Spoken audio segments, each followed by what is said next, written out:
Hello everyone. We're going to start chapter 4, and this first section in chapter 4 discusses the rectangular coordinate system. So we're going to take a few minutes and just get introduced to the rectangular coordinate system and make sure we understand the basics. So the rectangular coordinate system is when we have two axes. We have an x-axis and a y-axis. And where the x and the y-axis intersect is called the origin. All right, so whenever we're plotting coordinates on the rectangular coordinate system, we're always starting from the origin. That's the starting point. So the origin would have a coordinate of 0, 0.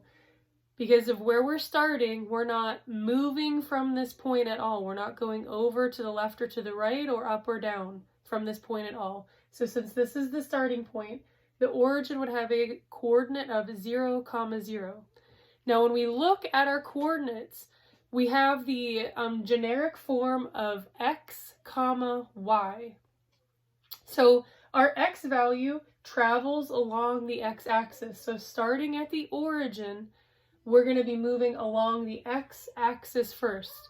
So if the x value is positive, we're going to be moving to the right. If the x value is negative, then starting from the origin, we'll be moving to the left. Now, the second point in our coordinate, or the second value in our coordinate, is the y value. So the y value will travel along the y-axis, or in that direction. So after we move to the left or to the right, then we'll move up or down.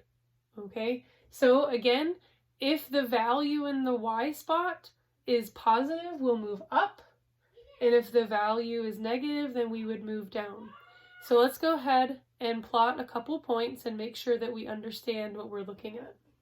So I'm going to go ahead and have a point of 2, 3. So we're going to start at the origin, and our first value is our x. So that means we're going to travel over 2 points, and then in the positive direction because it's a positive 2. And then we have our second value is 3, and that represents our up and down direction along our y-axis. So because the 3 is positive, we'll be moving up.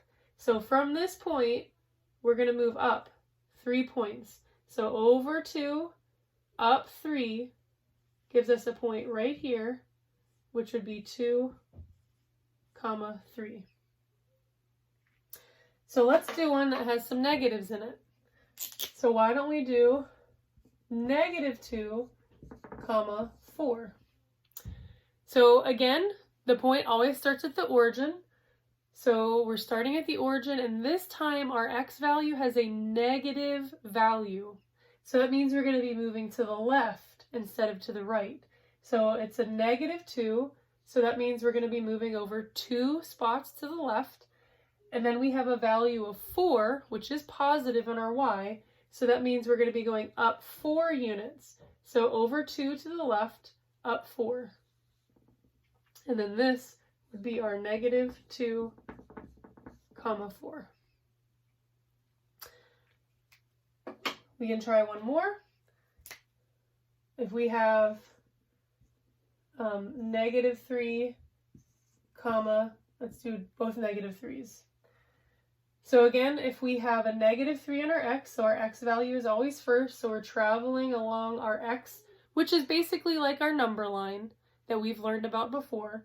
So we're going to travel 3 units to the left, because this is a -3, but now we have a -3 in our y value, so instead of moving up from the origin, we'll be moving down from the origin. So -3, -3. So now we're going to be traveling down. So over 3, down 3, and that would be our coordinate. So that's -3, 3.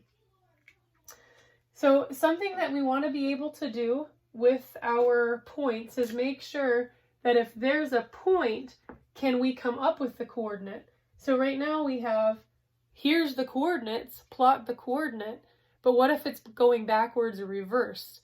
That it gives us a point, and we have to figure out what the coordinate is. So this coordinate, again, we always travel along the x-axis first. So we would have to come to the right of the origin 2 units. So we know our x value is going to be 2. And are we going up or down from the origin? Well, we'll be traveling down, so we know that it's going to be a negative. And how many points are we coming down? 3 points. So this coordinate would have this point will have a coordinate of 2, -3. So this is just a very brief introduction to the rectangular coordinate system and plotting points.